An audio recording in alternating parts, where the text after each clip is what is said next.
Alrighty, so I wanted to make a video about like some actual tips on beating this underground labyrinth because I played it pretty much all day yesterday and just had an absolute blast with it.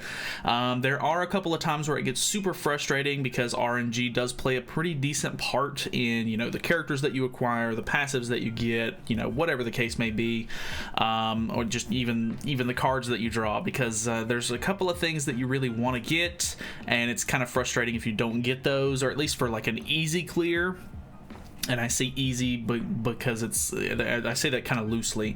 So I'm in the underground depths, which is what you go to after you beat the third floor boss. This is basically like the extra area, and it is insanely difficult. You literally start off right here. You get a choice of getting a heal or a revive. I did not lose a character, I don't think, during the last boss, which I was very surprised about. Actually, I might have lost one character. I can't remember exactly, so I either grabbed the heal or the revive. I can't remember which one, but then it was an orange or a copper demon, I think, was the first boss, and he either has like a ridiculous amount of HP or he just has a lot of defense, because I wasn't doing a lot of damage. Like, I wasn't able to take a whole lot off of his health bar. But the next boss after this one was Dale, which is the holy knight that gets corrupted, that's in Gother's armor in the anime, which is actually really cool. I enjoyed fighting him, and he absolutely wrecked me, which was hilarious. And I even retried once, and I could have retried again, but there was no way I was going to beat it, because I lost two allies in the fight against the copper demon, so there was just really nothing that I could do there. But I really want to know who this final boss is over here. I can only imagine it's somebody really cool. But yeah, this is like ridiculously hard up here, because it's like 3 fights, you get 1 heal, which isn't even like, I don't think these are like full heals. I think it's like maybe 50% of your HP, and then you do 3 fights, heal, 3 fights, you get a heal or a resurrect, and then you still have to fight a boss after that. It doesn't tell you what it is. You can't click on any of these, which is unfortunate. But the first one's Copper Demon, second one's Dale. This was the team that I beat it with. It's kind of hard to see with the X's over it, but it was Light Liz, was the festival character that I ended up going for, and I had a choice between her, Margaret, I think it was Festival Merlin, and I think the one Escanor. I went with Light Liz because the Flood card is good damage turn 1, and during the main fights I really wasn't taking any damage at all, because I was lucky enough. This is actually the same run that I started in the video that I did prior to this, just kind of talking about the game mode, but this was the first time that I was able to actually pull Summer Merlin on this run, or on a run in general. I had not seen her in the pool of heroes up until this point, and this was the one that I actually ended up beating it with. I also ended up opting to go for the small green Deanne, because she has that first turn taunt just in case I ended up going second. So that's also something that you kind of have to worry about. But let's kind of talk about the game mode in general. So it costs 30 stamina to get in. There's not really any reason for me to run this anymore until it resets, but just for fun we can kind of mess with it. But I'll give you some tips. So basically what you want to do is, as you go through, you're going to want to choose a halfway decent character. I think the best character that I've gotten so far for this first lineup is Green Brawler Bond, because he has a card that life steals and extorts. I think this run I ended up starting with this Bond, actually, this blue Bond, which I'm not super thrilled with. He's kind of okay, but the one thing that you really have to balance is, yes, these passives are good, but getting a character with attack seal is, I don't want to say essential, but it helps tremendously, because all of the fights that aren't boss fights through all 3 floors, none of the characters have passives, except for, I think the only one that I fought that did have a passive was the fight before the final, like the 3rd floor boss. There was a fight where I went up against it's Demon Chandler, Demon Cusack. I say demon as in like they're like true demon forms, and it's Red Estarossa on the team. All of those characters do have their normal passive, but they don't have anything blocking debuffs or anything.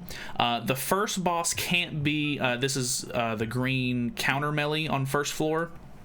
He is immune to freezes, stuns, or petrifies, but you can attack seal him, so that can help quite a bit. Also, another character that's really good for it is Red Slater.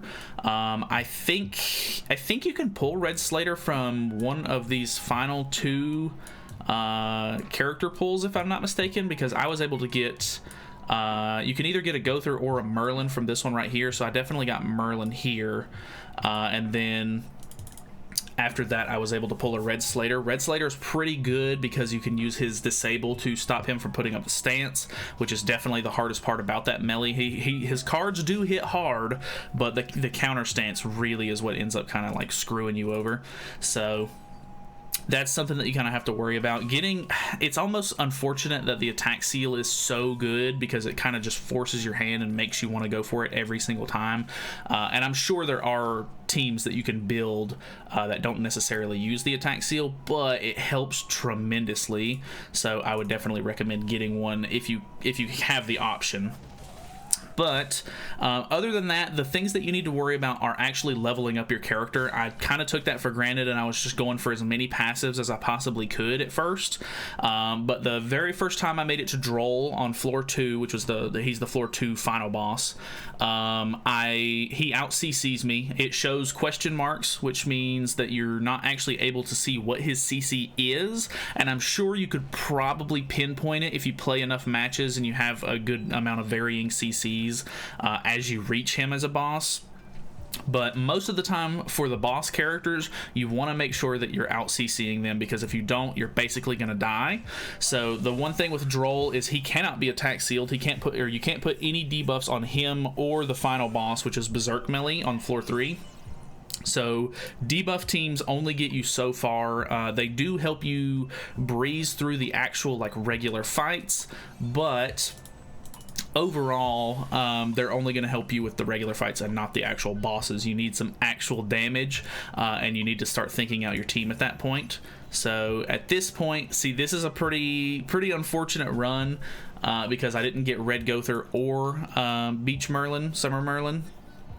So you could probably, I think one of the Fat Kings is actually pretty good.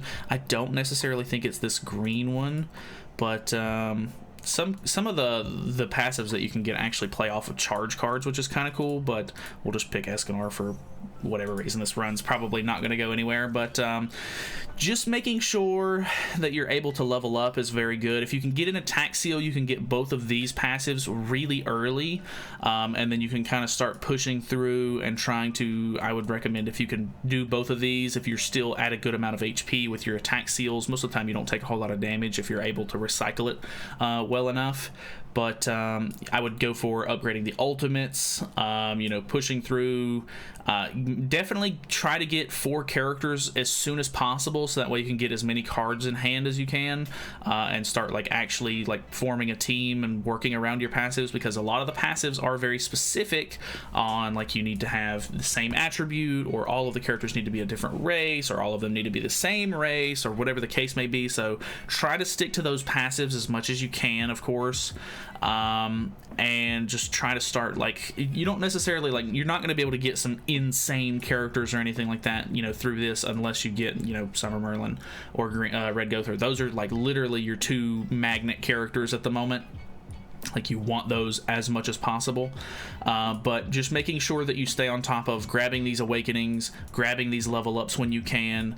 When you get to the shop, you can look at the passives that are in the shop, or you can look, if you have enough points, you can look at the characters that you can roll out of there through these whatchamacallits, the acquire heroes or whatever, because the shop has all kinds of stuff in it. You can check the heroes, you can check the passives before you actually purchase it, so that's really good. You can definitely look at those, see if there's anything really good. But I would say before you go into a boss, if you're maybe lacking on awakening stars, super awakening stars, levels, whatever you need, because you're going to want to make sure you out CC these characters. Definitely work on those as much as possible. I steer clear of these random ones just because I don't want to take the chance of RNG just being worse. So I would rather try to go for this one right here. Even though this is the harder battle, if you have an attack seal, most of the time these battles really aren't too bad.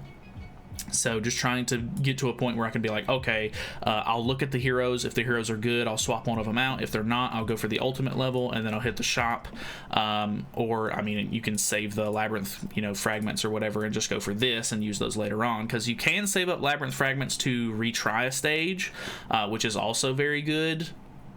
But I don't know, if you end up losing, the odds are you're probably just in a bad situation where the boss is going first and just annihilating someone turn one or whatever the case may be, which it could be RNG a little bit, so maybe a retry could actually save you like on a run, but more often than not I feel like it's not very common. But yeah, just making sure that those are the big things. Go first on bosses, that's a really big one, so make sure that you're leveling up Awakening as much as you can. Sticking to your passives is really, really good. Attack Seal is very, very good. It's pretty much the key to like having an actually good run, I think. And then other than that, you basically just want to, I don't know, try your best to put together a halfway decent team comp, so that way you can actually, survive. Because honestly, I think the Green Deanne was probably the best part, because once you get to the very last boss, which is Berserk Melee, he gets 3 attacks. He steals ultimate move gauge orbs from your character, so ult rush is only going to get you so far if you don't have like a taunt or someone to like soak up damage or whatever on your team. And honestly, I was very happy with how the green Small Deanne did, because I was able to put on her taunt turn 1, and he does a ton of damage. Like, surprisingly, she was able to eat all 3 of his attacks without dying, which was a huge feat to me, but I was able to get to full level 100, full Super Awakening as well, even before I went into the battle. So that was something that I think definitely helped a lot. It helped me out CC him, which means I didn't immediately lose a character as soon as I went in, because he was, attacking first. So yeah, I don't know. It's kind of a big RNG fest, and as far as like character pulls and everything like that goes. So there's probably going to be a lot of dead runs, but I have fun on the dead runs too, because I can kind of just pick characters that I don't ever really play with, which is kind of fun. So here's one of these that if you use charge card, it's extra damage and everything. Increases the hero's damage dealt when using skills by 20% if the hero remains or if the hero's remaining HP is more than 70%. Normally I don't try to go for something like this, but if you have a really good attack seal team, like for example, like I really didn't take damage at all going up through the entire fight in that like good run that I actually won, so this would have actually probably been really good. But I would say in the situation that I'm in now, increases crit chance by 10% for each orb, and then an additional 50% once it's completely filled. That one's actually pretty good. So I think with this team, because I don't have an attack seal, it would probably be better to go for that one. In this situation, because I don't have an attack seal, it would probably be better to take the easier route here and then go for the Awakening, I think. But I don't know, you're just going to have to play with the game mode a little bit, try to get your sort of bearings and figure out what you think is good. Obviously, you're going to die some, and, you can definitely learn from those experiences, figure out, what you did wrong, you figure out whether or not you need to sort of power your characters up more before you go into whatever you lost to. Maybe you'll get better RNG with team stuff. It's quite time consuming, but you do have more than a month to complete this whole thing, and the rewards are actually pretty good, so it's worth doing. So I definitely like where this is at. This is basically like the rewards on this maybe aren't as good as like the original Tower of Trials used to be, but I really like the gameplay on this a lot more, and it's just fun playing it in general. So I really like the game mode. I'm very happy with where it is at the moment. Maybe there could be some tweaks, and I'm sure once they end up refreshing it each month, there'll probably be some like different bosses that are going to be more difficult, or maybe they'll mess around with the board, of course.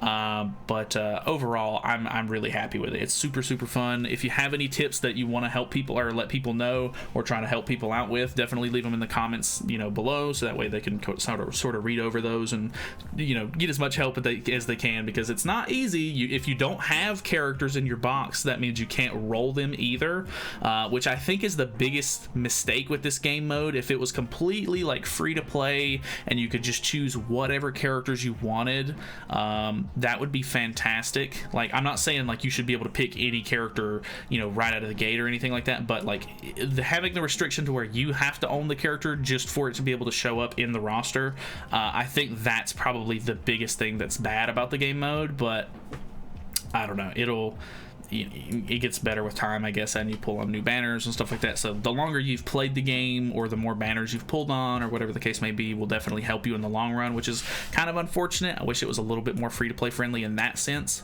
but overall still a really fun game mode. So that's it from me. Like I said, leave any comments, tips, tricks, whatever you got down in the comments below. Thank you guys so much for watching. Let me know how you like the game mode, because I've really been enjoying it, and I will see you guys in the next video.